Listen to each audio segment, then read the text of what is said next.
Hello दोस्तों, हिंदी युग web render Singh में आपका एक बार फिर से स्वागत है। आज का हमारा विषय है भारतीय हिंदी युग के नाटक।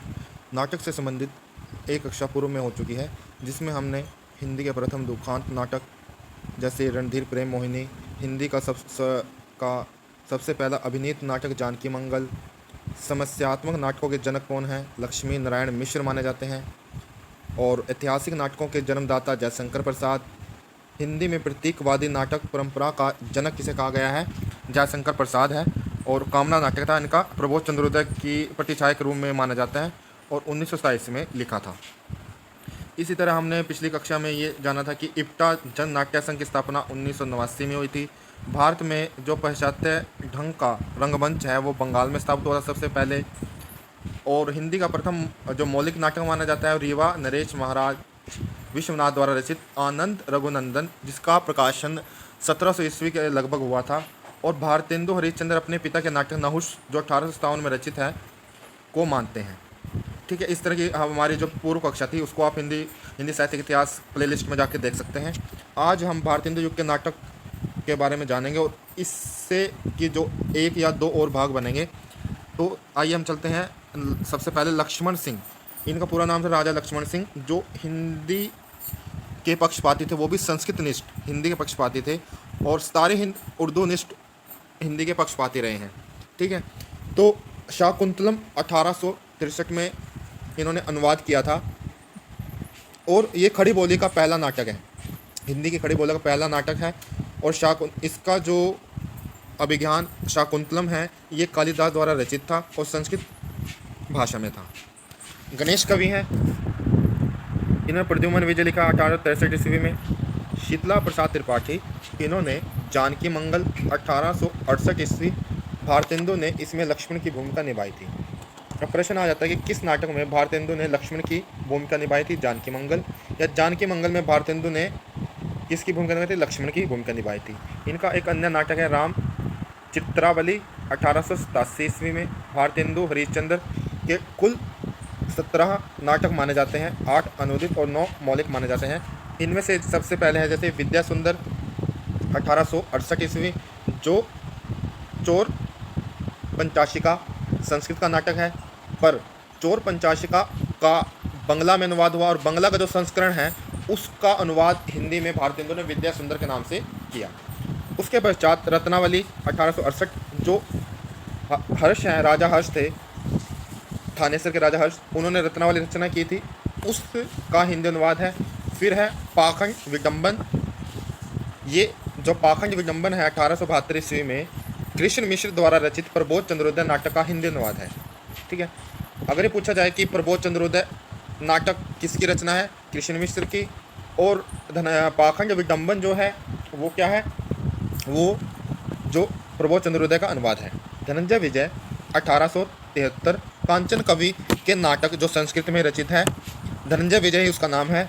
और तीसरे अंक का अगर प्रश्न आ जाए, तीसरे अंक का अनुवाद है धनंजय विजय, कांचन कवि के धनंजय विजय नाटक का। कर्पूर मंजरी 1875, ये भी कांचन कवि के नाटक का अनुवाद है और उसका भी कर्पूर मंजरी ही नाम था। और ये जो है षटक श्रेणी का नाटक है। अब आपको ये क्वेश्चन आए भी हुए हैं कि षटक क्या होता है, भाण क्या होता है, इस तरह के, तो ये षटक श्रेणी का नाटक है। उसके बाद भारत जननी 1877 ईस्वी नाट्य गीत।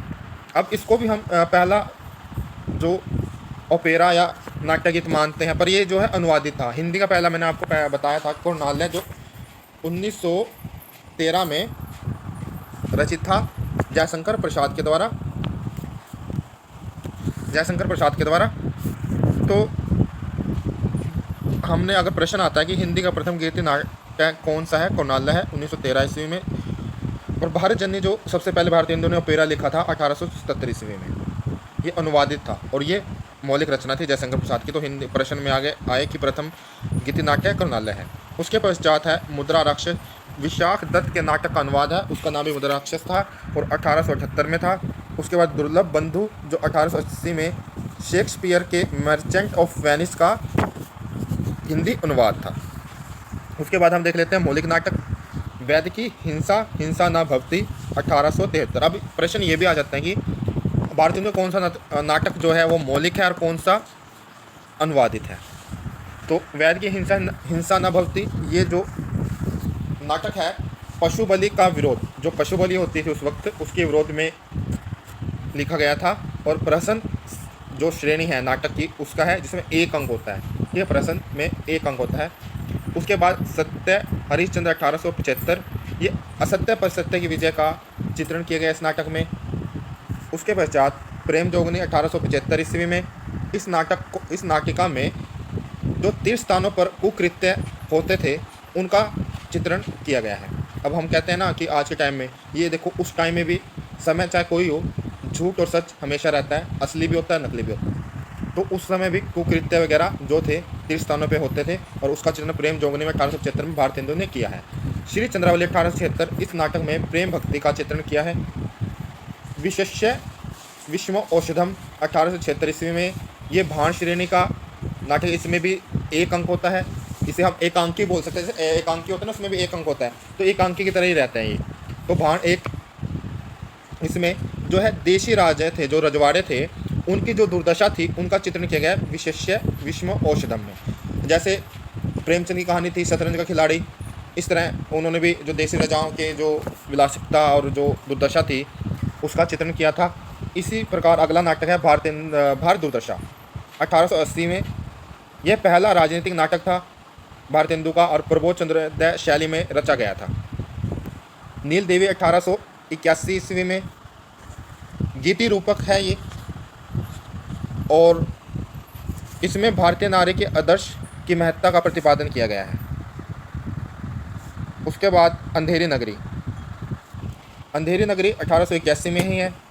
प्रहसन शैली का है, एक अंक होता है इसमें। यह आधुनिक ढंग का पहला नाटक है भारतेंदु का, और प्रशासनिक तंत्र पर व्यंग्य है। ठीक है। उसके बाद सती प्रताप 1883 में, ये अधूरा नाटक था। अभी प्रश्न आ जाए कि भारतेंदु का कौन सा मौलिक नाटक अधूरा था, सती प्रताप, और उसको पूरा किया था इनके फुफेरे भाई राधा कृष्ण दास ने, और ये गीतिक रूपक शैली का था।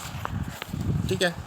इस तरह हमारी आज की कक्षा जो है समाप्त होती है। हम अगली कक्षा में जो है भारतेंदु युग के अन्य जो नाटककार हैं, राधा कृष्ण दास, श्रीनिवास दास, बाल कृष्ण भट्ट, बृजेंद्र नारायण चौधरी, प्रेमगन, राधाचरण गोस्वामी, प्रताप नारायण मिश्र, ठीक है, देवकीनंदन त्रिपाठी, अंबिका दत्त व्यास, खड़क बहादुर मल, बलदेव प्रसाद मिश्र, बाबू तोताराम, दामोदर शास्त्री, ज्वाला प्रसाद मिश्र, काशीनाथ खत्री, किशोरीलाल गोस्वामी, गोपाल गहमरी, इस तरह के जो देवकीनंदन खत्री हैं, इनके युग के नाटककार हैं, उनके बारे में अगले भाग में चर्चा करेंगे। अगर आपको वीडियो अच्छी लगे प्लीज़ लाइक करें, शेयर करें। धन्यवाद।